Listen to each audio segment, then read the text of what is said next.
ఓం నమో భగవతే వాసుదేవాయ. మన కాకినాడ జిల్లా బిక్కవోలు మండలం దగ్గర ఊలపల్లి అనే గ్రామంలో భూగర్భ వెంకటేశ్వర స్వామి ఆలయం గురించి మీకు తెలుసా? అదేనండి, మన భూగర్భంలో వెంకటేశ్వర స్వామి కొలువై ఉన్నాడు. దర్శించుకుందాం రండి. ఎక్కడా లేని విధంగా ఇక్కడ వెంకటేశ్వర స్వామి మనకి దర్శనం ఇస్తాడండి.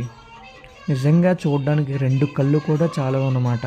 అంత అందంగా ఉంటాడు వెంకటేశ్వర స్వామి. ఈ వెంకటేశ్వర స్వామి ఆలయం భూగర్భంలో ఉండడం విశిష్టత.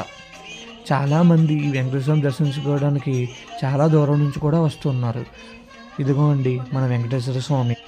ఈ వెంకటేశ్వర స్వామిని దర్శించడానికి ఎటువంటి ఛార్జీలు కూడా ఆలయ కమిటీ వాళ్ళు వసూలు చేయట్లేదు. అందరికీ ఫ్రీగా దర్శించడానికి అరేంజ్ చేశారు. అలాగే ఇక్కడ భూగర్భంలో ఉండడం వల్ల మనం జాగ్రత్తగా చూసుకుని ఆ భూగర్భంలోకి వెళ్ళి వెంకటేశ్వర స్వామి దర్శించుకుని రావచ్చు.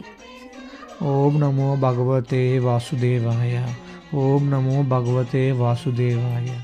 ఓం నమో భగవతే వాసుదేవాయ.